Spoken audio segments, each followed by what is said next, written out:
tested this before class. There we go. All right, just reinitiated it. Okay, so like I mentioned, the hands can be anywhere that you like. Either, thank you, Rachel, by the way. I appreciate that. Um, your hands can be anywhere you like, wherever you're comfortable. In fact, your legs, having your crossed legs, oftentimes people even put those off the mat, where you're just have the edge of your rear on the mat and your legs are off the mat. This gets your hips up in the air and it lessens the angle at the hips, the knees, and the ankles. So you can really sit however you're comfortable. With anybody who's sitting in a chair, on a bench, or a sofa, it's the same kind of thing. You can sit however you're comfortable. Some people like to put their feet on the floor. They like to maybe put them flat on the floor or lightly cross at the ankles. But you can really sit however you like. When I'm there at the temple, I sit in the chair and I sit cross legged. So that's an option as well. And then, in terms of your hands and arms, for anybody who's sitting in a chair or bench or sofa or something like this, you can put those wherever you're comfortable as well. In terms of your upper body, you would like your sternum up and your shoulders back. This will help keep the mind attentive and alert during the meditation, where this is a dedicated, active, purposeful training session where you're eliminating certain unwholesome qualities from the mind and you're cultivating certain wholesome qualities in the mind. With your sternum up and your shoulders back, not only does it keep your mind attentive and alert, but it also makes it easy for you to breathe in through the nose and out through the nose. So again, I'm going to ease us into meditation with some chanting, and then I'm going to come back in with some guidance for the meditation. So if you'd like to join along in the chanting, you're more than welcome to. Arahang Samma Sambuddho Mahakeva Wat Tung Mahakavanang Apivateyami Savakato Mahakavata Tammo Dhammang Namasami Supatipano Mahakavato Sāvaka Saṅkho Saṅghang Namami Namo Tassa Bhagavato Arahato Samma Sambuddhassa Namo Tassa Bhagavato Arahato Samma Sambuddhassa Namo Tassa Bhagavato Arahato Samma Sambuddhassa Iti piso Mahakava Arahang Samma Sambuddho Vicacaranang Sammuno Sakatoro Kavitu Anupero Purisa Dhamma Sati Satatawa Manusrang Koto Bhagavati.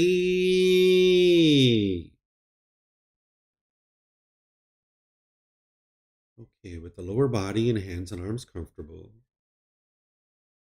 and the upper body erect, just close the eyes and start breathing in through the nose and out through the nose.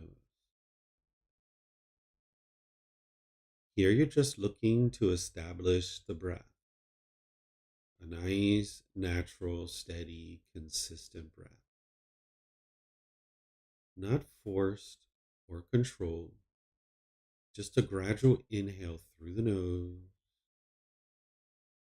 experiencing the full breath. And then, whenever you're ready, exhale out through the nose, breathing in and out.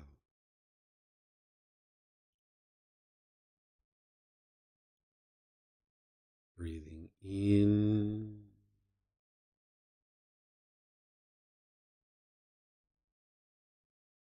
and out.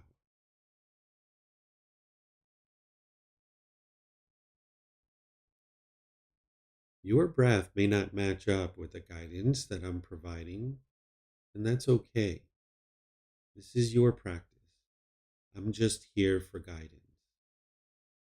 You can use this voice as a reminder that whenever you get to the next inhale, breathe in gradually through the nose, developing a nice, natural, steady, consistent breath. And then, whenever you're ready, exhale out through the nose, experiencing the full breath. Breathing in and out.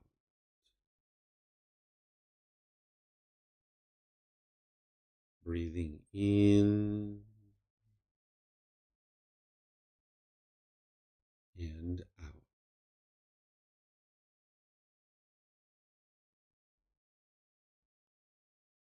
With the breath well established, start fixating the mind on the breath, either the sound of the breath coming into the nose or the sensation of air moving over the skin into the nose. The breath is the present moment. Fixate the mind on the breath, the present moment. Breathing in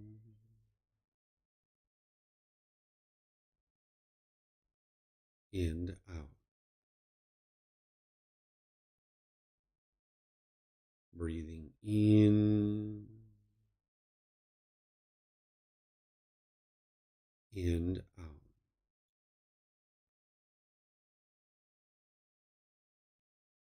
With the mind fixated on the breath, whenever you notice that it moves off the breath, cut that off, let it go, and come back to the breath, the present moment. No need to observe the thought, label it, judge it, analyze it, or even try to figure out where it's coming from. Whenever you notice that the mind is moved off the breath, cut that off, let it go, and come back to the breath, the present moment. Breathing in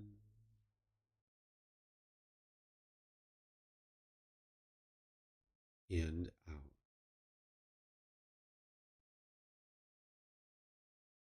Breathing in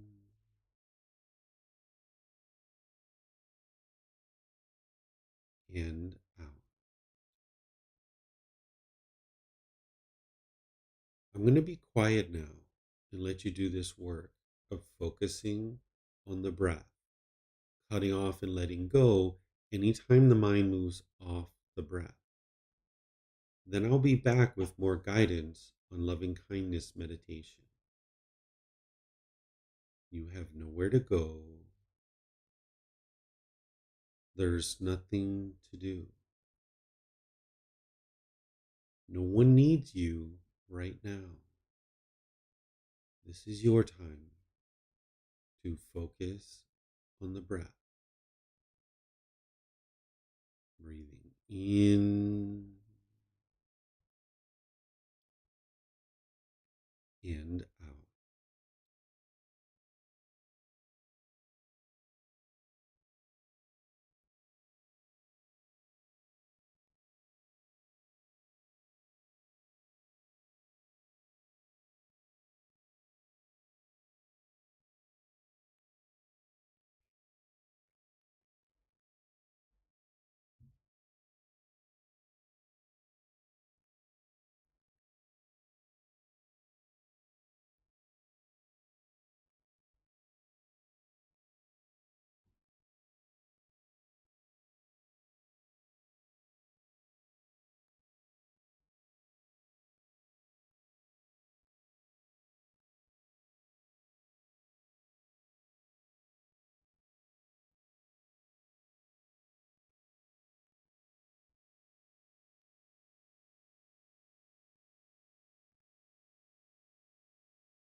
Continuing to breathe in through the nose and out through the nose. Repeat these affirmations in the mind on the out breath.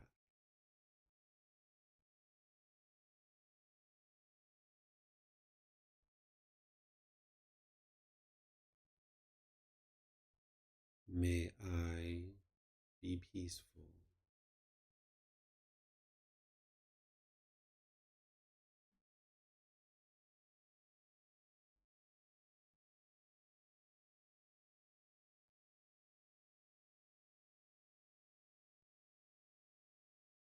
May I be safe.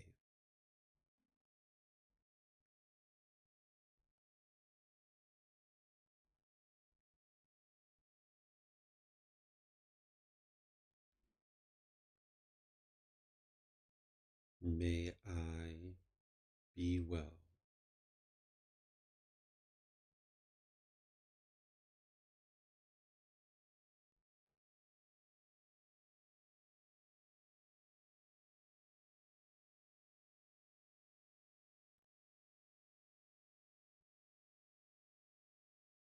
May I be free of all discontentedness in the suffering that it causes.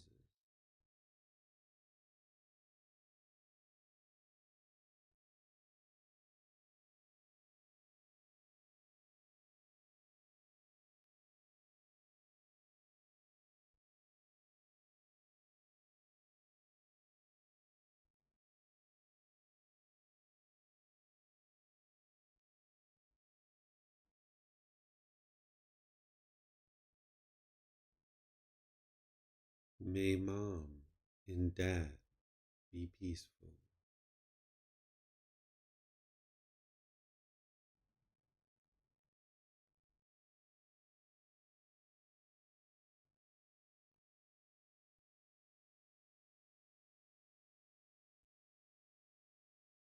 May they be safe.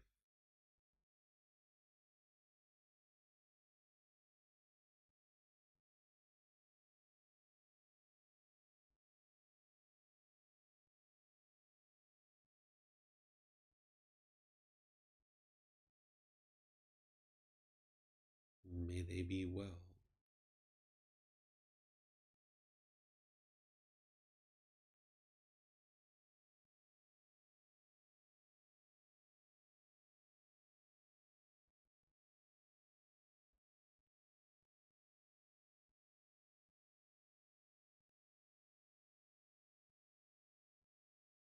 May they be free of all discontentedness in the suffering that it causes.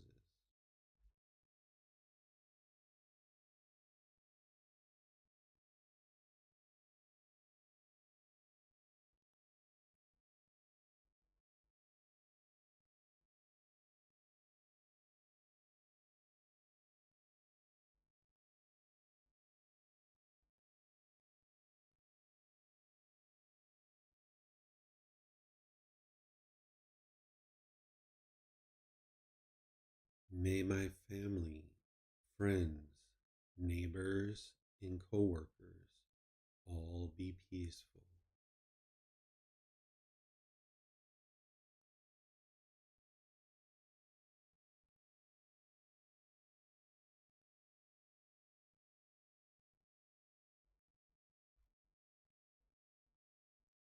May they be safe.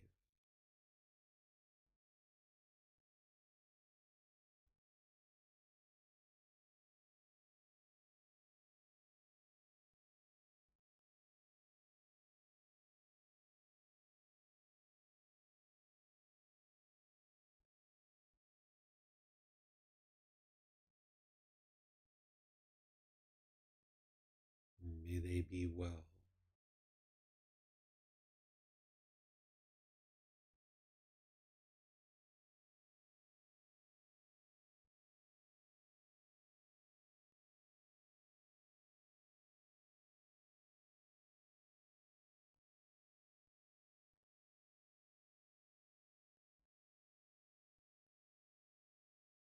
May they be free of all discontentedness in the suffering that it causes.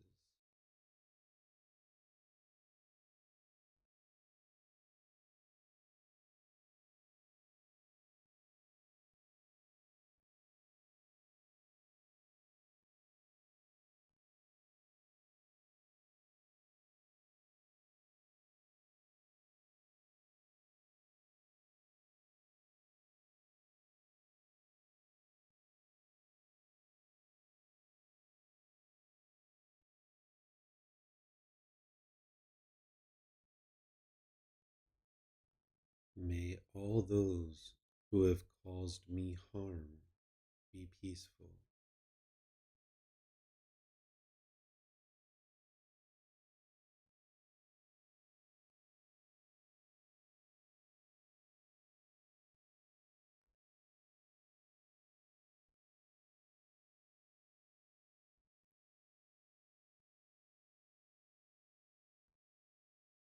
May they be safe.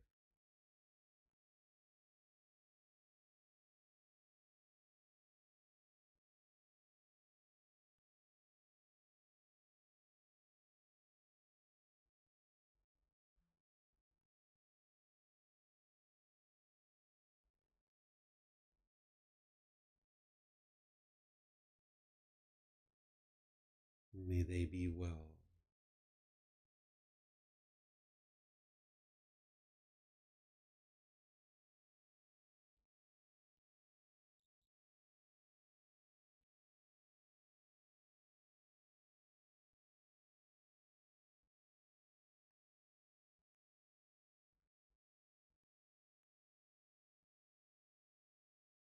May they be free of all discontentedness in the suffering that it causes.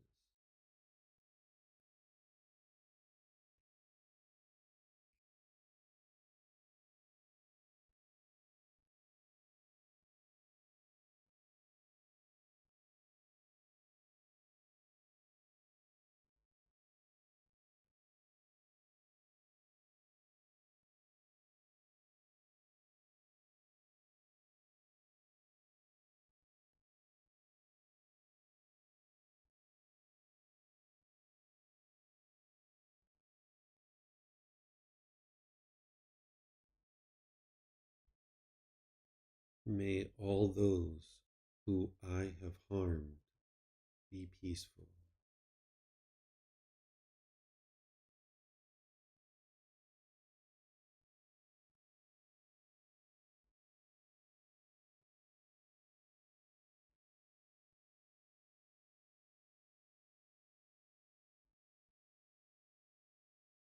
May they be safe.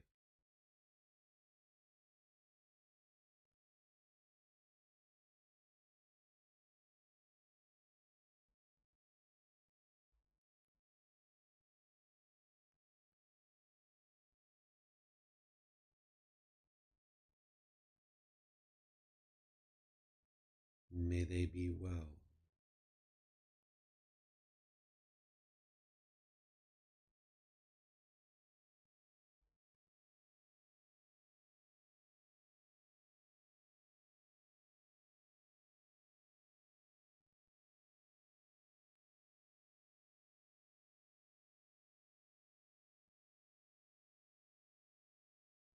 May they be free of all discontentedness in the suffering that it causes.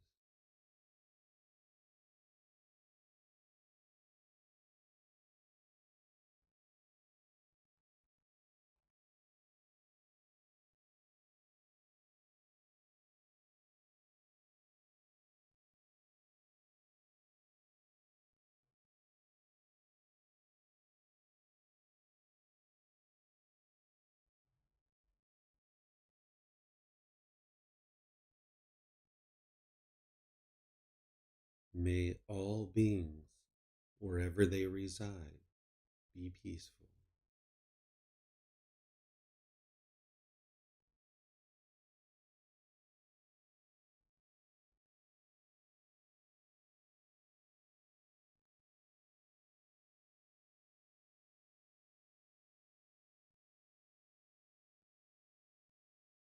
May they be safe.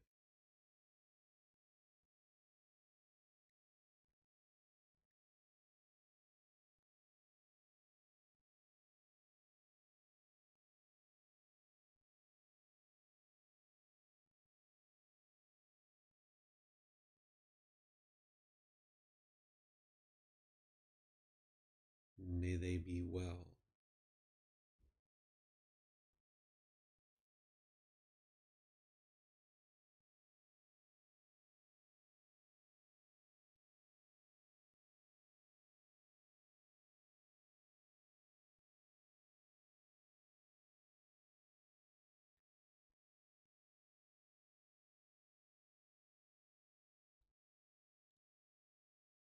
May they be free of all discontentedness in the suffering that it causes.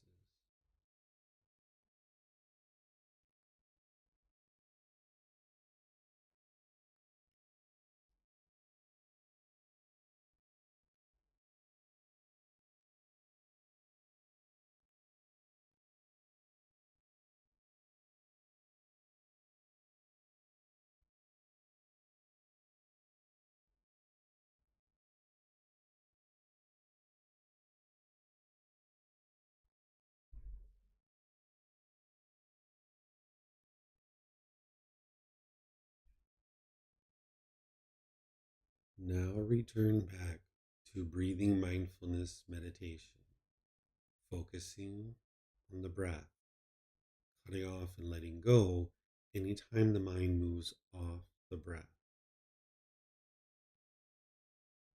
Breathing in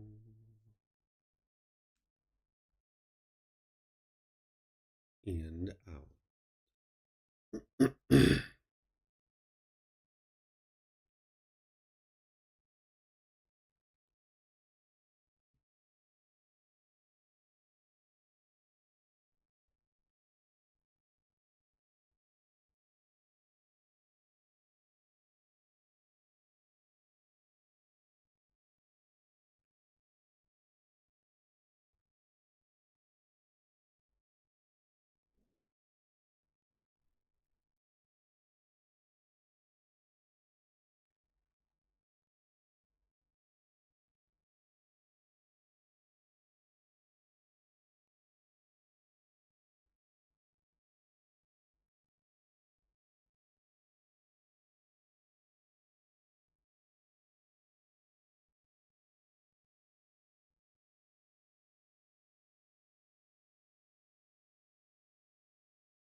อะระหังสัมมาสัมพุทโธมหะเขวาโพตังมหาเขวันหังอภิวาเตมิสวากขาโตมหาเขวตาธัมโมธัมมังนามัสสามิสุปฏิปันโนมหาเขวโตสาวกสังโฆสังฆังนามามินับโมอะระหะสะภะคะวะโตอะระหะโตสัมมาสัมพุทธัสสะนับโมอะระหะสะภะคะวะโตอะระหะโตสัมมาสัมพุทธัสสะนับโมอะระหะสะภะคะวะโตอะระหะโตสัมมาสัมพุทธัสสะอิติปิโสมหะเขวาอะระหังสัมมาสัมพุทโธวิชาจารณังสัมมุโนสกขาโตโรกาวิตุอนุเตโรปุริสานามาสติสตาตาวามนุสนังโอโตภาควาติ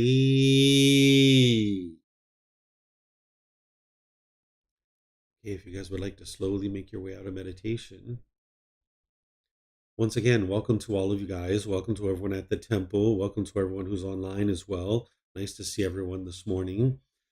What I'm going to do is just share a little bit of details with you about the teachings of the Buddha, and then I'm going to open up to any and all questions that you guys have. Typically, what I'm doing is I'm teaching a particular chapter in our book. You guys can see the books there at the temple. We have a 13-book series, and the very first book, Developing a Life Practice, The Path That Leads to Enlightenment, that's where students will usually start. And each Sunday, I go chapter by chapter in that book, and I give a talk on each individual chapter. But on Wednesdays, I just do meditation with you guys and open up to any questions that students have. So I'll give you guys a little bit of background of the teachings of the Buddha. The teachings of the Buddha are essentially to heal from what hurt you so that you never need to hurt ever again. Training your mind is to purify your mind of certain pollutions that the Buddha discovered. He discovered certain pollutions that are in the mind. And when you apply the training and the techniques that he taught to uproot those out of the mind, you'll see that the mind becomes peaceful, calm, serene, and content with joy. This is a mental state referred to as enlightenment. It's a permanent mental state that you can attain.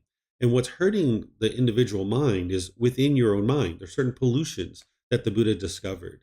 And when you understand what those pollutions are and you apply the tools and techniques to uproot them, this is where the qualities of enlightenment start shining through. One of the ways you can think about this is if you had the sun and there was clouds in front of the sun, well, you can't really experience the rays of the sun. But when you gradually peel back the clouds, the rays of the sun can start shining through more and more. And that's the same way you can think about the mind in the unenlightened state, is that there's these pollutions in the way that are hindering it from being able to experience the peace and the joy, the brightness, the radiance, the cheerfulness, the gladness, the uplifted mind that is the enlightened mental state. And when you peel away those pollutions of the mind, That's where the brightness and the radiance, the cheerfulness, the gladness can come shining through. And this is a permanent mental state that you can attain in this life. So by training the mind, you can actually experience more and more of the qualities of the enlightened mental state. In the training that you do, the Buddha has this core central teaching. It's called the Eightfold Path. And that's the very first teaching that someone would need to learn and understand in order to really make their way to enlightenment. So the teachings of the Buddha aren't about a bunch of beliefs that you believe things and then hope something good happens when you die. That's not what he did. He also didn't teach a bunch of rules or commandments that everybody, if they follow these rules, that they will experience a better life. Instead, he's teaching you about your own mind.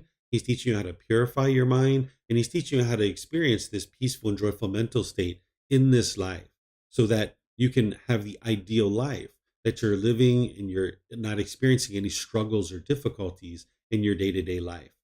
Those struggles and difficulties that the mind is experiencing is because the mind has a lack of wisdom of the natural laws of existence. There's certain wisdom that the mind lacks about how the world functions.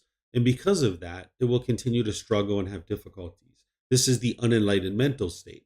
But when we talk about awakening the mind to enlightenment, this is cultivation of wisdom about the natural laws. And now, when you understand how the world is, then you can actually learn and practice that. You can now make wise decisions that are going to lead to beneficial results and wholesome results in your day-to-day life. But when you don't understand the way the world is, then you will go through the world making unwise decisions, and that's going to produce unwholesome results. So the Buddha didn't teach you the way the world should be. He's teaching you the way the world is. And by understanding the way the world is, you will navigate the world more peacefully, more harmoniously with the beings around you.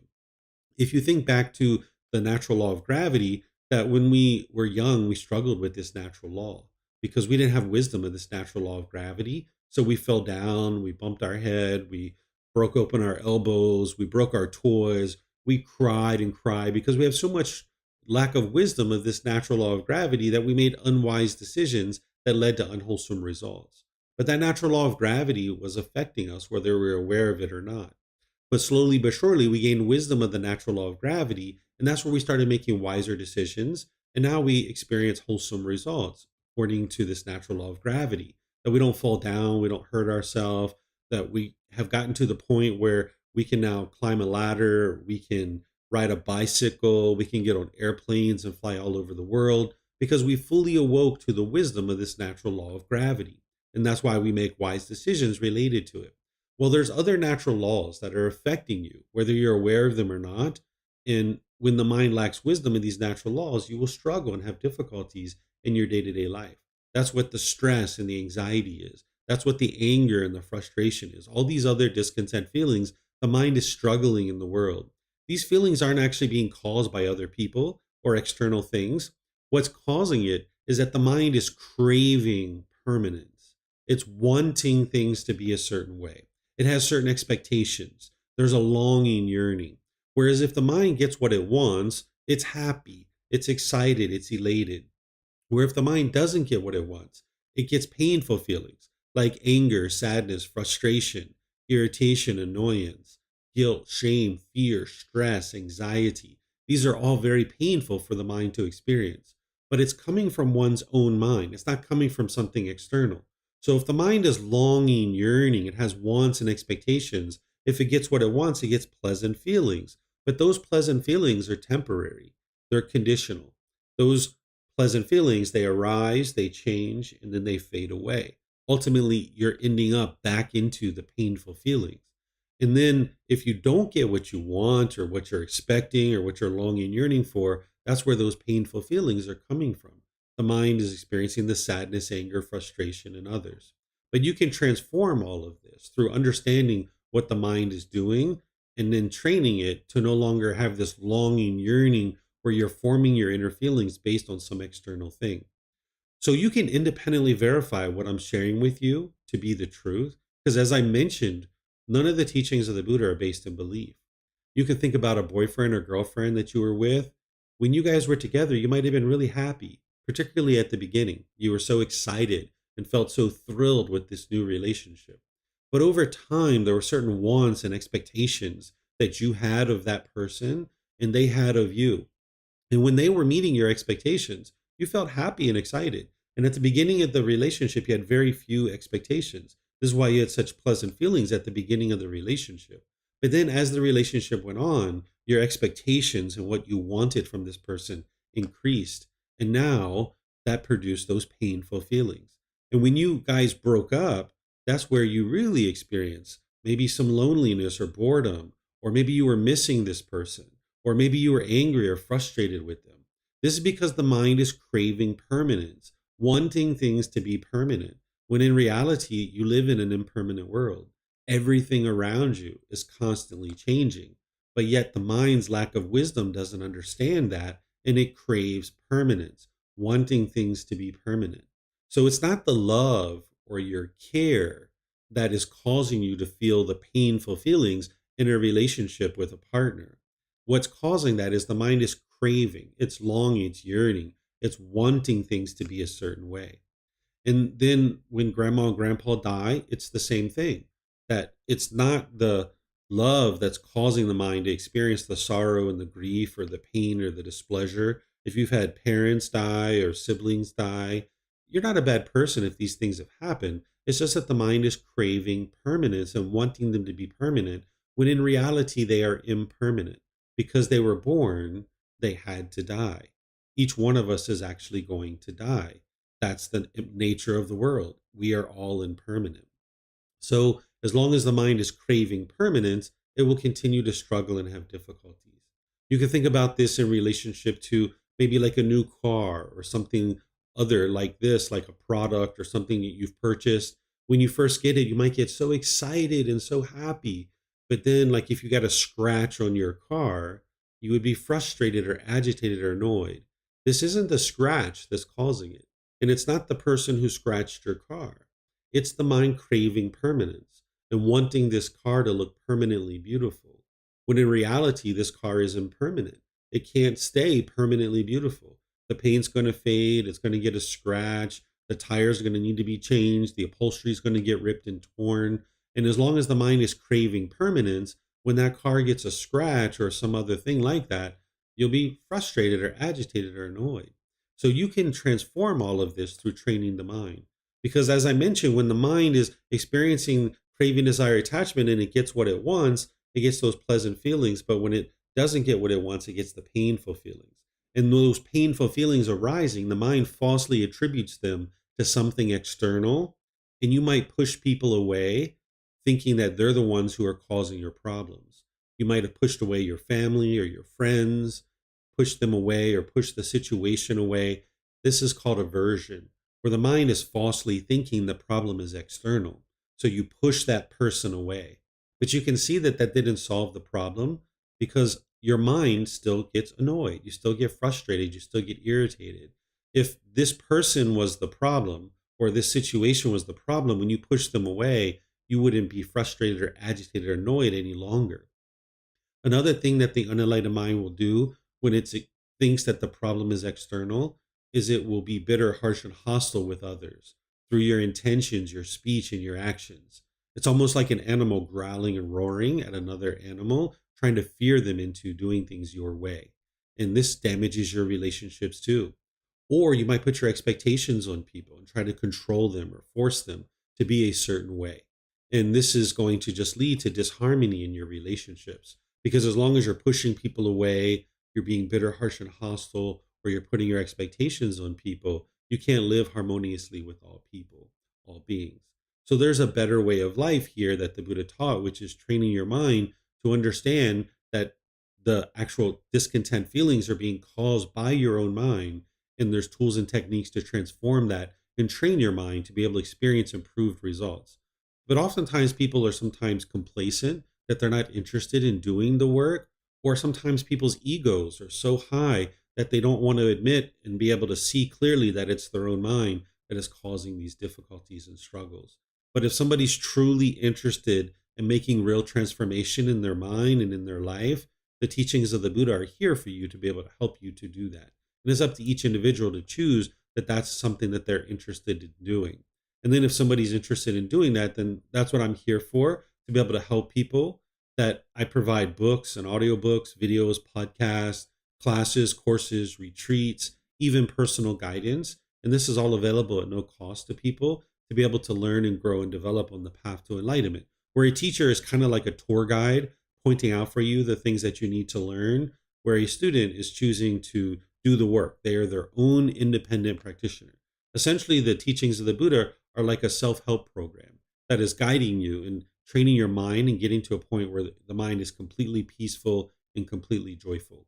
So, if that's something that anybody is interested in doing and understanding how to actually accomplish complete peace and joy, where your mind is permanently peaceful and joyful, the teachings of the Buddha are here for you to be able to help you to accomplish that. So I'm going to stop here and see if you guys have any questions, whether you're in Facebook, YouTube, or Zoom. You can ask questions by putting that into the comments section. Or if you're in Zoom, you can electronically raise your hand and ask any and all questions that you like. And for those of you guys at the temple, if you guys have questions, we have microphones there that you can just get a microphone, press the gray button. You're going to see the lights come on, and you can just hold the microphone up to your chin, and we'll be able to hear you throughout the live stream. Otherwise, if you talk there without a microphone, we wouldn't be able to hear you. So it looks like Yusuf has a question. So we'll just go ahead and see what question Yusuf has. Go ahead, sir. Hello, David. Hello, Yusuf. Do you have a free time? Like, can you answer my question, or you have a busy day today? I'm teaching a class, so if you'd like to ask a question, I can answer your questions in class. Okay. So about studying for my exams, do you have any advice on that? Because I have too much discontented with what I did. You're having a lot of discontent in studying for your exams?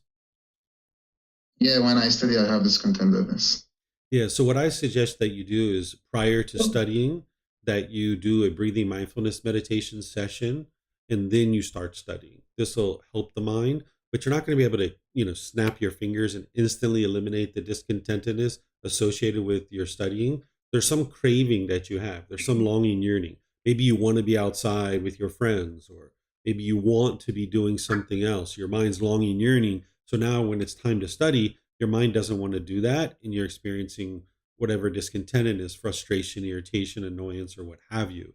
So because of that, if you understand that breathing mindfulness meditation is the antidote and the way to eliminate craving, desire, attachment, it will also promote the focus and concentration and clarity of mind. If you're doing that prior to your studying, do a nice 30-minute session or so of breathing mindfulness meditation and then start studying, your mind will be in a better condition. It doesn't mean you're going to not experience any discontentedness, because the only way to get to that point is you need to let go of whatever those cravings are that are causing the discontent to arise. But if you continually do breathing mindfulness meditation before you're studying, this will put the mind in a better condition. And then over time, you'll be able to train your mind more and more to let go. And you'll see eventually you'll be able to study without any irritation or annoyance. Okay, so about the study time, what do you suggest? Like, should I maybe study for an hour and then rest, or should I keep continuing? Like, to notice if the mind get tired, I have a rest. Or what I usually do is whenever I see the mind is tired now, I take a rest. But I'm not sure if what I should do is to let go and continue, or to take a rest. Yeah, if the mind is tired, it's best to take a rest. Typically, doing things kind of like 15 minutes to an hour. This is what a human being can usually, do. So studying for like 50 minutes an hour, sometimes maybe an hour and 15, depending on where you are in your studies, and then taking a break. But you would like to take, like not more than like 15, 20-minute break if you need to really get back into what it is that you're studying. That would be wise to get back into it. This will really help you.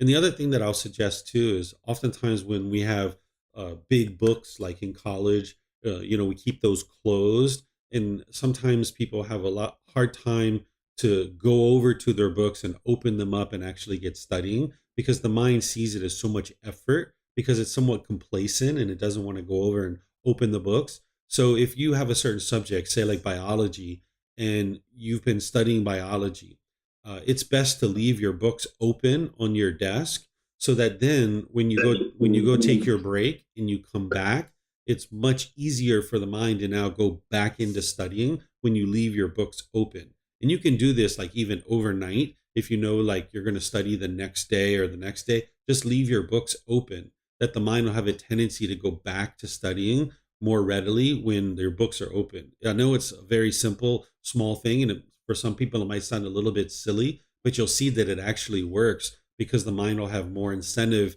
to go study because it doesn't see it as so much effort to go back to whatever it is that it was learning because it's already open and it's right there and you can slip right back into it. Okay. Do you think it is like needed or necessary to um, make the rest something enjoyable, like watching a movie or like going out with the friends, or like no need? One can like make all his day and all his days only about studying. Like no need to do something really fun to relax. Yeah, you need to balance your day. That's the middle way, right? Where you're not just, always studying, always studying, always studying. So you need to be, practicing from the middle way. So maybe, I don't know what your day's like or your schedule's like, but, if you did an hour or two of studying in the morning, then you go out and have some fun. And then maybe you do a little bit of studying in the afternoon or the evening. This will help balance your day and it'll make it easier for your mind to digest this. But you just need to be sure that the mind doesn't go down that path of having fun, so to speak, too much where you're not balancing your day with some study as well. If one were to read like in all his day, do you think that this is the middle? That's not really ideal. Oftentimes, people, like if they're reading for entertainment or something like this, they'll read for extended periods of time where it's actually better to do it in smaller doses because your mind will have a better ability to absorb that. It's kind of like if you're eating, you would like to take small little bites, chew that and digest it, swallow it. Whereas if you took a real big bite of something, it's really hard to chew it and digest it. So it's the same thing with studying or taking in new content, that you would like to do it slowly and surely. That way, your mind will have a better ability to absorb it and understand what it is that you're studying. Okay, thank you. So Mhm. this question is just like curiosity. So your son is a schoolboy. Does he have discontentedness when he read? I don't know. He's right here. Let me ask him.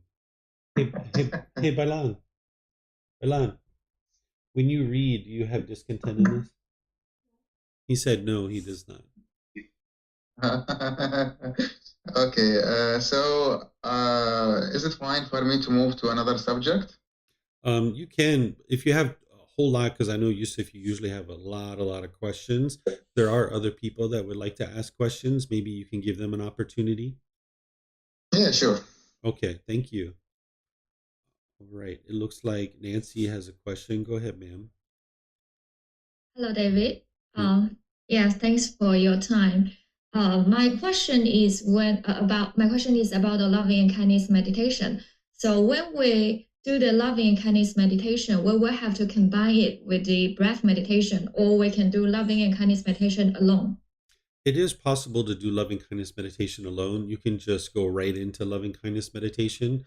The breathing mindfulness meditation at the beginning, students oftentimes need that to kind of get their breath kind of synced up and kind of nice and slow and kind of clearing their mind a bit so that it makes the loving kindness meditation more effective. And then Mm. sometimes people need breathing mindfulness meditation at the end of loving kindness meditation because as you're doing loving kindness meditation, the mind can somewhat become agitated or frustrated or angry because you're thinking about the people that you've interacted with, where maybe they've caused you harm or something like this, or you do have anger or ill will towards them. So that breathing mindfulness meditation on the backside is there to cut that off and let that go.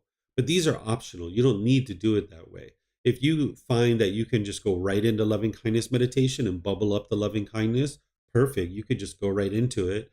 And at the end, if you're noticing that your mind's quite loving and quite kind, and you don't need that breathing mindfulness at the end, you could just end your meditation with the loving kindness. Okay, so if I do the loving and kindness meditation alone, then I can just spend some time and read the sentences, just like that, right? I don't need to care about my breath or any other point.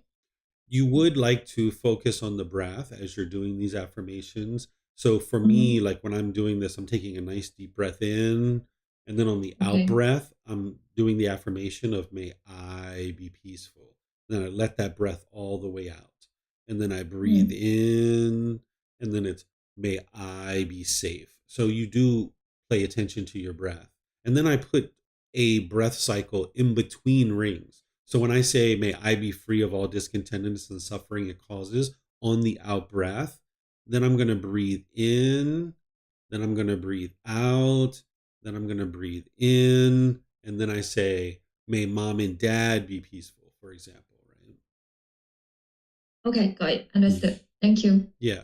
And while we're talking about loving kindness meditation, I'd like to share with all of you guys that this meditation that I did is kind of generalized statements for all of us since we're all meditating together. But you would like to customize this. If there's people in your life that you do have anger and hatred towards, like maybe someone named Bob or Susie or Rebecca or somebody like this, you would actually like to say in your meditation, may Bob be peaceful, right? You're trying to transform your mind so that you can be more loving and kind when you're around Bob. You're not trying to change Bob. You're just trying to change your mind so that when you're around Bob, you can be more loving and kind. And if there's anyone in your life that you have anger, hatred, and ill will towards that are currently in your life, you would like to be including them in your meditation and wearing away that anger, hatred, and ill will. But even if there's people in the past, maybe they're long gone, you'll never even see them again. Maybe they're even passed away at this point. You would like to eliminate that anger and hatred from your own mind. That anger and hatred within your own mind is only causing harm to your own mind. Sometimes people hold on to their grudges or their resentment, thinking that they're getting back at somebody else. But this isn't actually true. You're not getting back at that person. You're actually causing harm to your own mind. It's kind of like holding on to a hot coal and trying to burn somebody else. You're not going to be able to burn anybody else. You're just burning yourself by holding on to that hot coal. So you would like to get rid of this anger, hatred, and ill will, understanding that it's going to be gradual training, gradual practice, and gradual progress, that the mind can gradually be trained to let go of this anger, hatred, ill will, and all the lesser versions as well. So yeah, thank you for your question there, Nancy. Okay, it looks like Wat Tung Yu has a question. Go ahead, guys. Hello, David. I have a two-part question. So the first one is about the truth, the noble truth that everything is impermanent. And I feel like that's a little bit ironic to try to reach a permanent state of enlightenment when one of the truths is that everything is impermanent. And then the second part of the question is whether as I internalize this noble truth that everything is impermanent, and the human experience has all these discontent feelings, I don't know if I truly aspire to reach a permanent state of enlightenment when the human experience has all these discontent feelings that I've learned to become quite accepting of, and just because that's what humans experience. So I don't know if I really aspire to have permanent joy and peacefulness when that seems impermanent and unattainable for humans. Okay, sure, I'll help you. So first of all, it's a universal truth. It's not a noble truth Oh, of the universal truth of okay. impermanence. So this universal truth of impermanence is that all conditioned objects are impermanent. A conditioned object arises, it changes, and then it fades away. Essentially, this is anything that you can see, hear, smell, taste, anything that comes in contact with the body, or anything that goes through the mind. These are all impermanent. They're called conditioned objects. They're temporary. They arise, change, and fade away.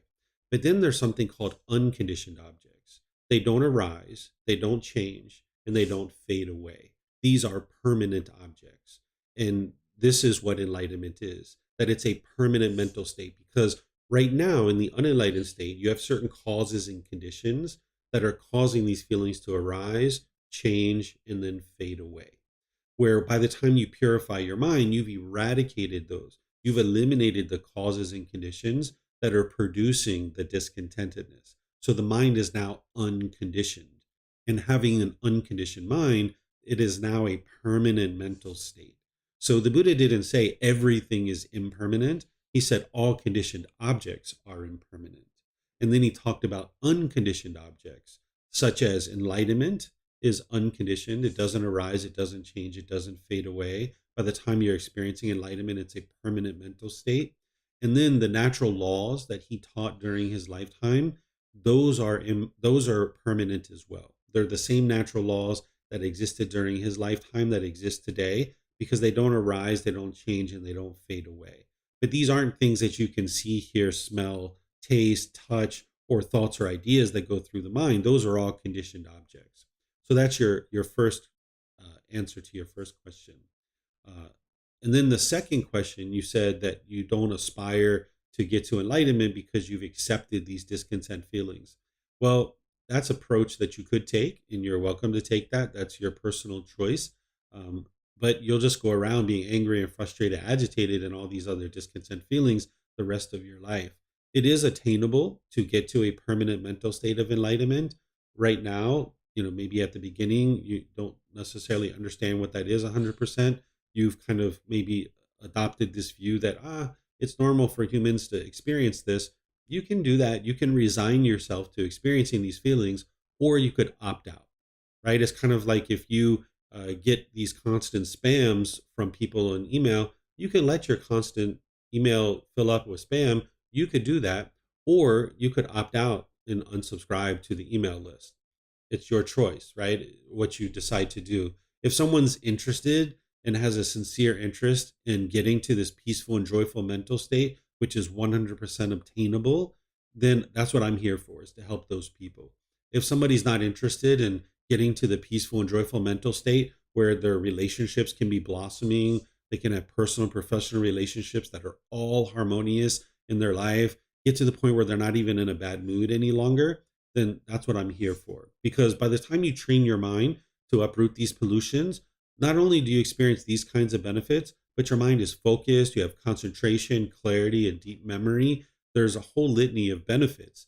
Going around unenlightened, an individual feels sometimes exhausted or tired or withdrawn. They feel embarrassed, they feel guilty and shameful. Someone could resign themselves to experiencing that for the rest of their life. It's just that, in my opinion, that would be unwise, because it's no fun to live life in that way. Whereas if you ultimately get to enlightenment, you can be enjoying all aspects of your life, where everything is completely enjoyable and pleasant. You don't have this up and down that the unenlightened mind experiences.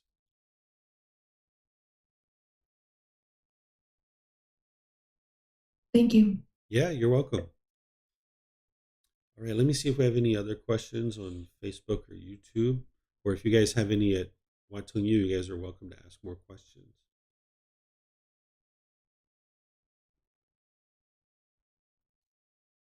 Okay, Yes, hello, good morning, Sophie. Thank you for the meditation. And I do have a question, like a general questions about the teachings of the Buddha. And that is, does God or oneness play a role in his teachings? The Buddha did teach about God, but he didn't make God as a central role in his teachings, because it's not God who determines whether or not you get to enlightenment or not. It's you that determines that. So he did teach about God and helping people to understand this being, but he didn't place him in the center of his teachings. He placed you at the center of his teachings. So God's not controlling what you experience on a day-to-day basis. It's your own decisions that determine what you experience on a day-to-day basis. So the Buddha guided you in the cultivation of wisdom, making wiser and wiser decisions so you can experience improved results in your day-to-day life, that you can get to the point where you're only experiencing wholesome results in your day-to-day life. And then in terms of oneness, are you thinking about like one consciousness or all beings being connected? Is that what you're thinking?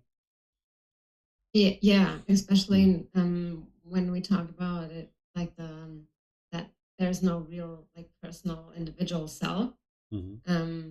And when you view it from like the point of view of God, and everyone is one, and there's self, one that is also like that is in alignment with the teaching of the Buddha. Yeah, so the Buddha didn't teach that everybody is one. This isn't actually true. Each individual being is an individual being, that you can see that everybody has their own mind and their own body. They're all individuals making decisions individually.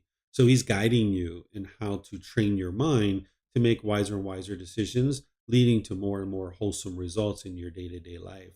So he did teach you how your decisions impact other beings and how it's wise to ensure that you're making wise decisions where you're not causing harm to others. But if we thought we were all one, then we're not being able to see true reality that each individual mind is your own individual mind, your own individual being. And it's wise to cultivate wisdom within your own mind. And then part of that wisdom is to not cause harm to others so that then harm won't come back to you. Okay, thank you. You're welcome.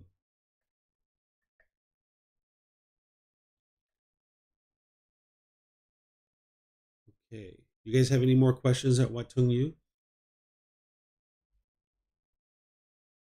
All right. I don't see any more questions there.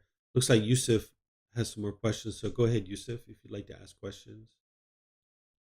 Can you ask your son usually how many hours does he nearly read a day? How many hours do you read per day? He's 12 years old, so he says he doesn't read in hours, he reads in minutes. Okay. So when the mind gets discontent, it's due to the six sense bases. So if all the six sense bases are stimulated, he will get the maximum amount of discontentedness, right? I asked him about a week ago how often he gets discontent, and he said about once every 3 months that he gets a little bit. Violet, did you say you get annoyed every 3 months? Oh, yeah. Yeah, he said he gets a little annoyed every 3 months. So he's been training his mind since he's 6 years old. And we were also doing things when he was an infant as well. So this is the ability that someone has. You don't have to continue to experience discontentedness over and over again. If you can imagine going through life without any discontentedness, or like him having very minimal discontentedness, it's a much, much better life to live that way. Thank you for this information, but I wasn't asking about your son. I will repeat the question again. So when one gets or feel the discontentedness in his mind, the discontentedness is caused by one or like more of the six sense bases, right? No, it's not being caused by the six sense bases. It's being caused by craving, desire, attachment. Well, yeah, and that craving is triggered by one of the sense bases. No, the craving in the mind is coming from its central desire. But now, when you experience contact through your sense bases, the mind's going to see it as either agreeable or disagreeable because of its craving. So it's when you're taking in contact through your six sense bases, contact is a prerequisite for discontentedness, but there needs to be central desire in the mind. So it's the craving, desire, attachment that is the root of all discontentedness. Okay, so let me ask the question now. So when I try like to observe the mind, like with mindfulness, I see or notice when like I scroll and like Instagram, the reels, the mind become like discontent more than it becomes when I like read a book, like a novel or something, or a story. So it is due to the senses like being activated, the hearing, the seeing, the mind, and those senses. So I am asking about what do you suggest about like things to do to that doesn't like require a lot of senses, like maybe reading, but reading right now is not available or good enough for me because I'm already reading my exams. So when I look for a rest, something that isn't really troubling the mind with all the senses being activated. What do you suggest to do? Let's start here, Yusuf. What's your meditation practice like? Are you meditating 2 or 3 times a day for 30 minutes? No less. Okay. So I suggest you start with that because you're going to continue to experience struggles and difficulties with discontentedness as long as you have craving, desire, attachment in your mind. And it's breathing mindfulness meditation predominantly that's going to be working to eliminate your craving, desire, attachment. So if I was you, I would be increasing your breathing mindfulness meditation. Next, are you practicing generosity every single day? I try, yes. Okay.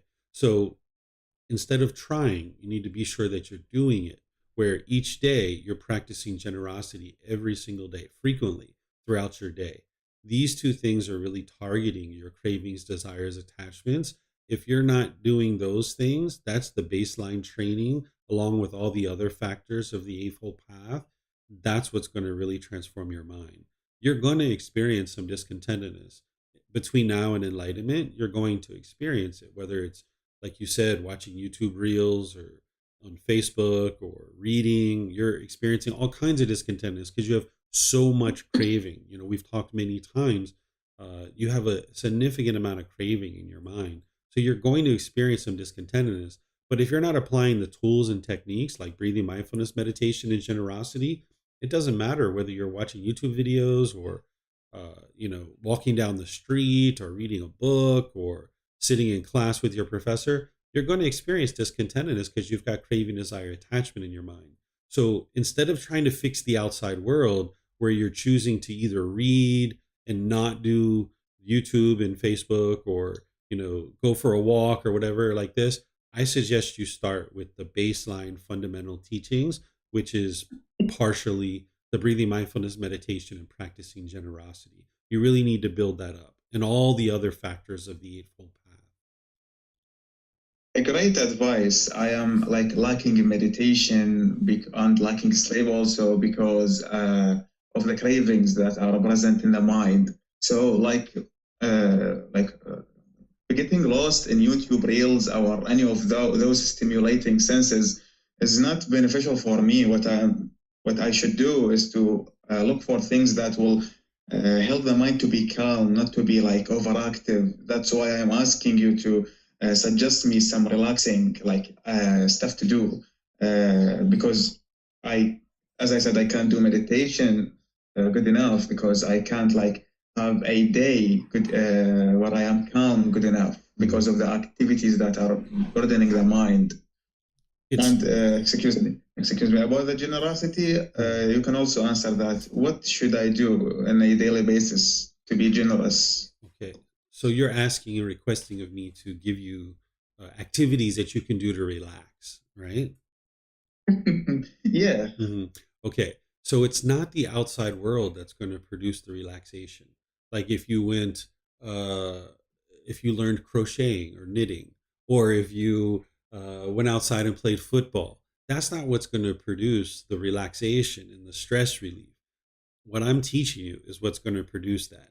So if you're looking for an activity to do that's going to produce relaxation, breathing mindfulness meditation, and generosity, those are the activities that you need to participate in because that's what's going to eliminate your cravings, desires, attachments. You can't solve your stress and anxiety by going outside and getting into hobbies and activities. That's not going to create peacefulness and joy. You're only going to get temporary pleasure from those experiences. It doesn't mean that you shouldn't do those things because you surely can.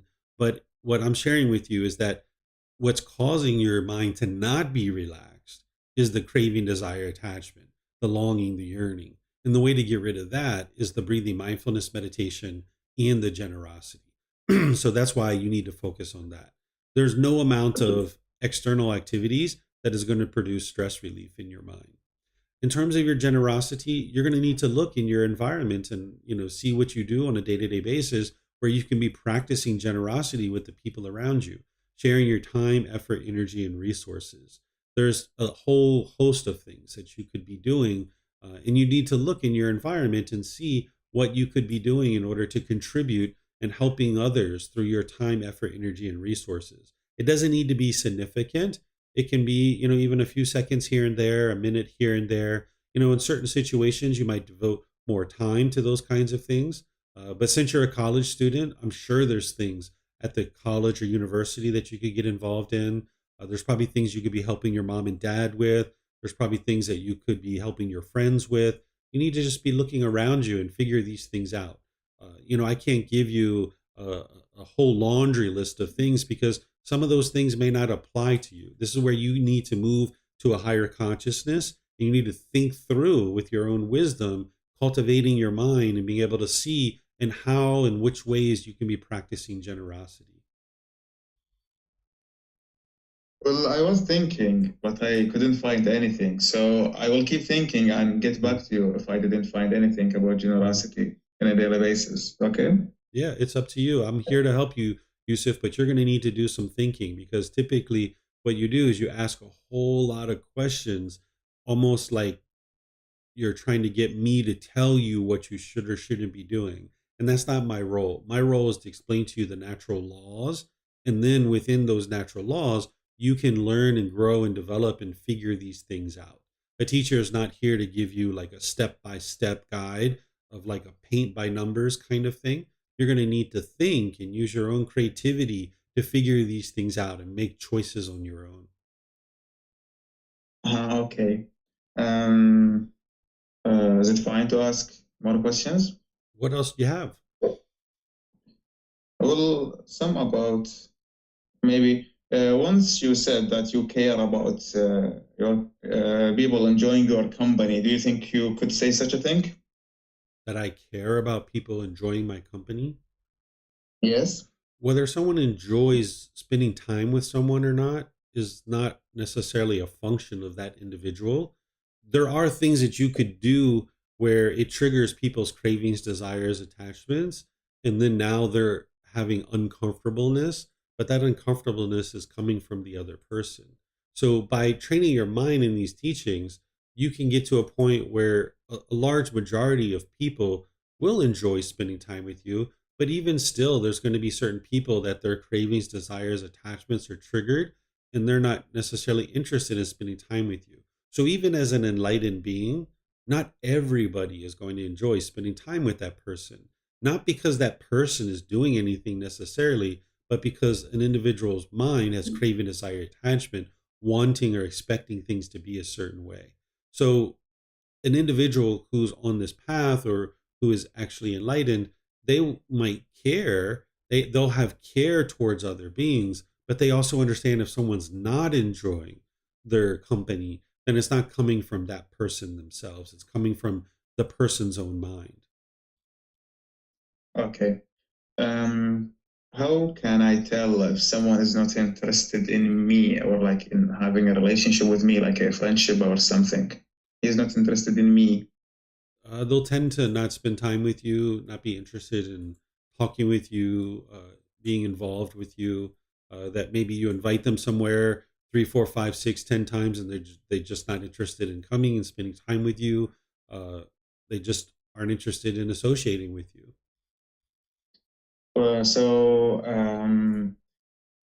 Wouldn't that be like clinging to the perception that they are not interested in me? So like there is someone that I was texting. The way I know if like someone is interested in me or not, he will ask back questions about me. So if I were asking about him, he will ask about me if he is interested in me. So when he is not doing that and his answer is like too short for my questions, I like assume that he is not interested in me. But that would just be a perception, right? So how would I tell? Yeah, so you're assuming there. When you say assume, that's clinging to your perception, to your view and opinion. And if you really would like to know if someone's interested in spending time with you, just ask them and then see what they say. That's the best way to not cling to that perception. But what I was sharing with you is you said, how can you tell if someone's not interested in spending time with you? It's that they're not going to be spending time with you. They're not going to choose to spend time with you. So if you are interested in knowing and you have contact with this person, you could just ask them, do you enjoy spending time with me? Some people are going to be honest with you and say, no, I don't.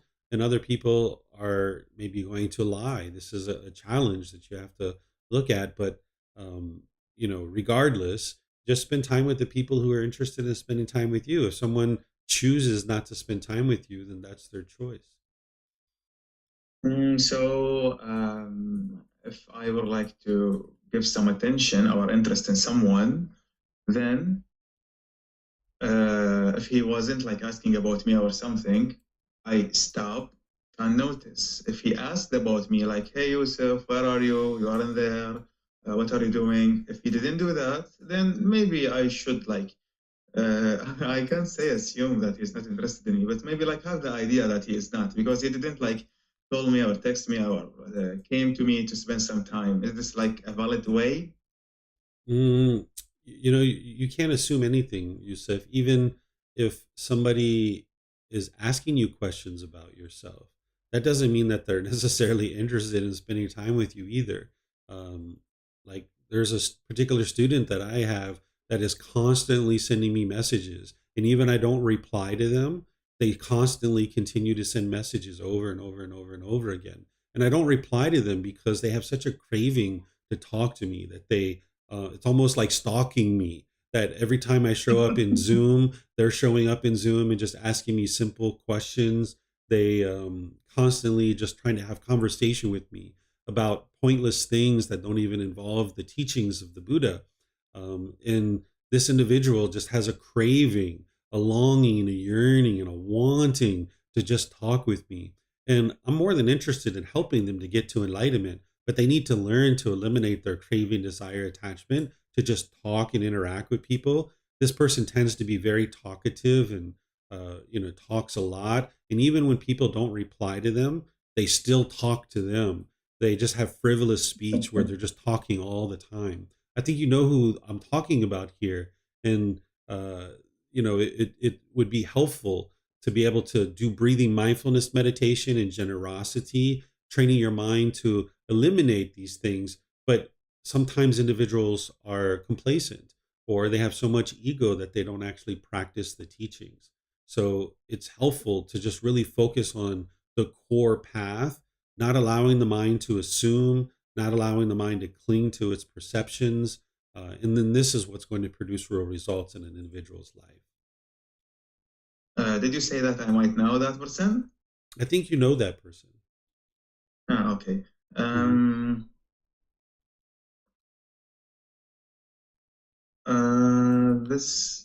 There is one last question. So I was angry about my mom because she didn't act smart. Let me put it that way. So was that like my conceit, wanting others to act like a certain way? Is whenever I want others to act a certain way, is that like always the conceit, or is this it's just like my craving, not related to the conceit? Yeah, it's two things here. It's not whenever you're experiencing discontentedness, it's not typically just one pollution of mind, particularly early in practice, like you are. This is your central desire predominantly. Whenever there's craving, desire, attachment, whenever there's a want or expectation, this is the mind's central desire. And then, yes, your conceit, your arrogance, you're looking down at people, you trying to decide what is wholesome or unwholesome for other people. So these are the two fetters that are involved there. Those are all my questions. Thank you for your time, sir. And Okay. thank your son. Thanks to him. Yeah, you're welcome. Pleased to help you, Yusuf. All right. Let me see if we have any other questions anywhere. All right. I don't see any other questions anywhere. So I'm just going to end by thanking. Oh, we have a question at Wat Tung you. Yeah, sorry, I just have a follow up. Not follow up question, but what does the heart play? Like, how does the heart play a role in the teachings of the Buddha? Do you include the heart in any meditations Yeah. So or in oh, sorry. practices? Yeah, so the heart is a physical organ that pumps blood through the body. This is true reality. Oftentimes, people assign a lot of meaning to the heart beyond that, but at the end of the day, what a heart is it's an organ that pumps blood through the body. Um, the Buddha oftentimes talked about the mind as if it is inside the heart. I shouldn't say often, but occasionally he references it that way. Even Thai people, when they talk about the mind, they will tend to touch their heart, where in the West we tend to touch the head, pointing to the brain. In reality, the mind is non physical, it's intangible. You can't touch it, you can't point to it. It's not something that you can identify of where it's located because it's non-physical. It doesn't have a physical location.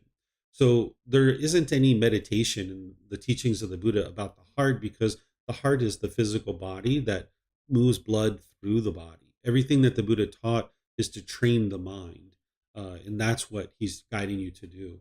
And I think you're the same individual that was mentioning about there being no self, right? Yeah. Yeah. Okay.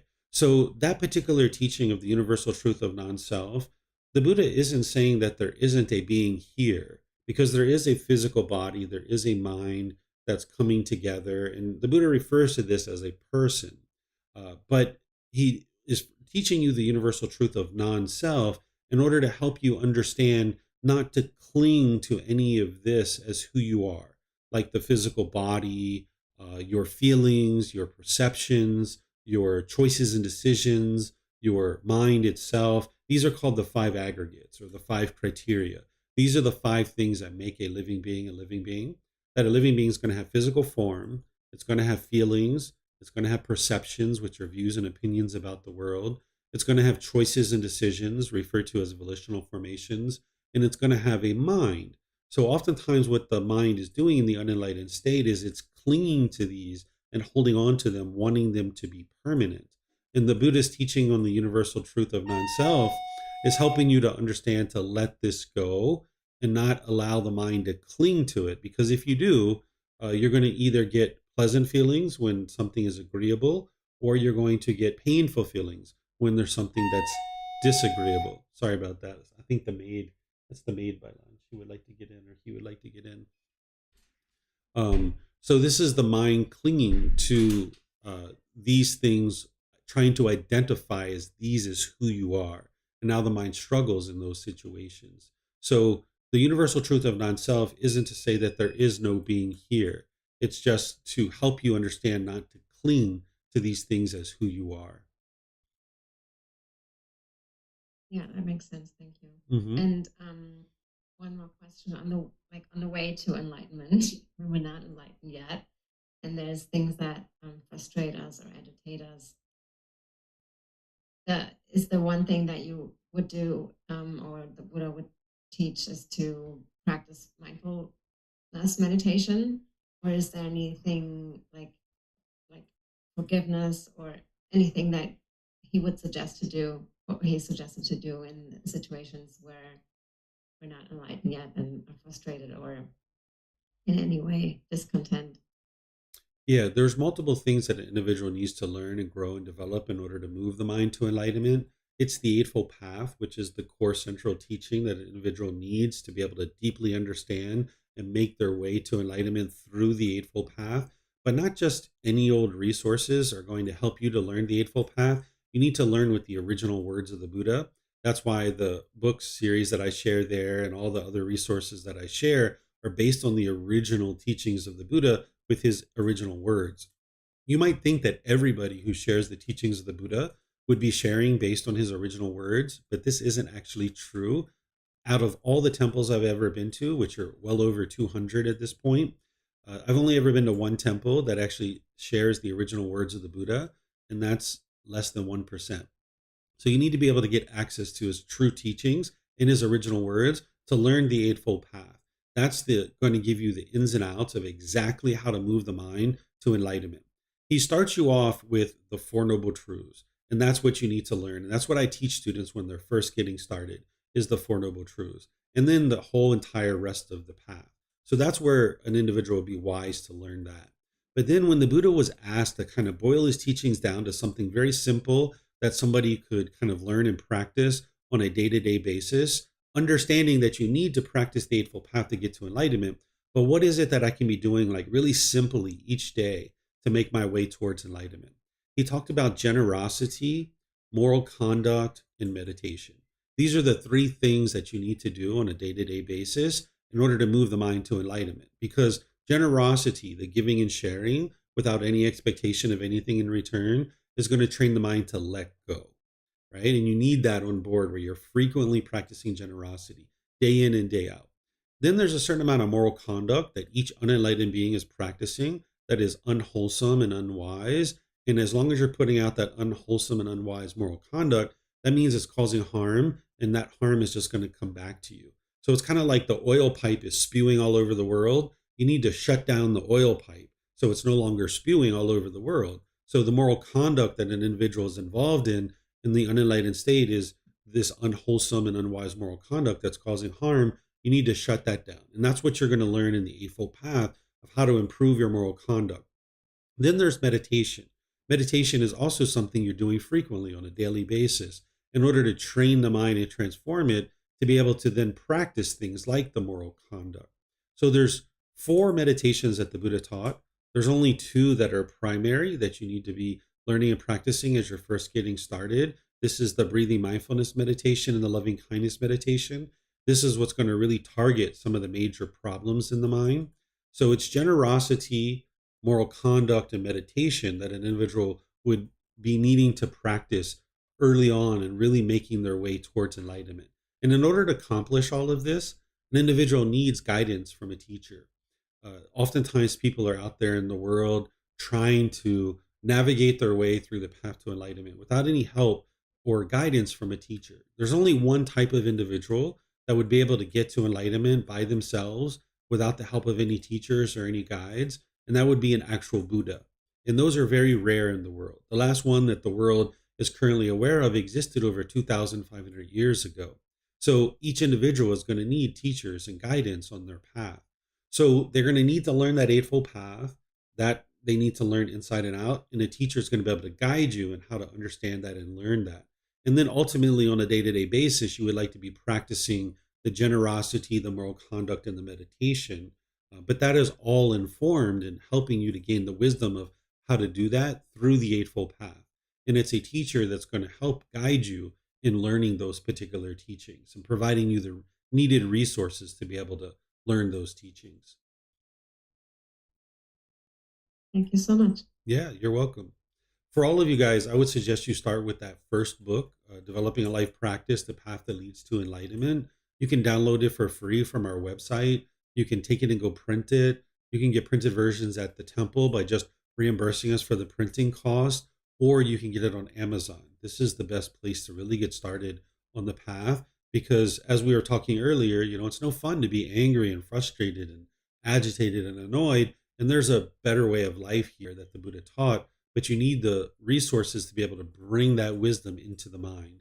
And what I've done is I've made everything available at no cost. All those books and audiobooks and videos and podcasts and classes, courses, retreats, personal guidance, and all these things are available. An individual just needs to decide that they're ready and interested to get rid of these discontent feelings. And if an individual is ready to do that, there's help for them to be able to accomplish that. Okay, I'm not seeing any other questions anywhere. So what I'm going to do is just end class by thanking all of you guys for joining. Appreciate your questions and your interest to learn the teachings of the Buddha. As you guys would like to learn more, you're more than welcome to learn here at the temple because normally I'm there. I'm just away for a few days. I'm actually coming back tomorrow to Chiang Mai, and then I'll be there for our regular classes on Sunday, Wednesday, and Saturday. And then we have various classes, courses, and retreats as well. All next week, we have a course coming up called Harmony in Relationships. This is where I'm going to be teaching students how to develop harmonious relationships. And I'm going to be teaching that Eightfold Path on Monday morning as part of the course. So students are welcome to come to that. It's from 9 a.m. to 3 p.m. Monday through Friday next week. And you can just show up. There is a place to register on our website, but you could just show up for whatever part of that course that you like. And then on Friday, as I mentioned, we have our game night at 6 p.m. We're going to have food and fun and people coming to enjoy spending time with each other in a social environment where we can play games together there at the temple. So if you'd like to do that, you're more than welcome to do that. And then we have the regular classes and things like that as well. So again, thank you all for coming, and perhaps we'll see you guys at one of these future events. Take care and be well. Sawadee ka.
Thank you again for watching.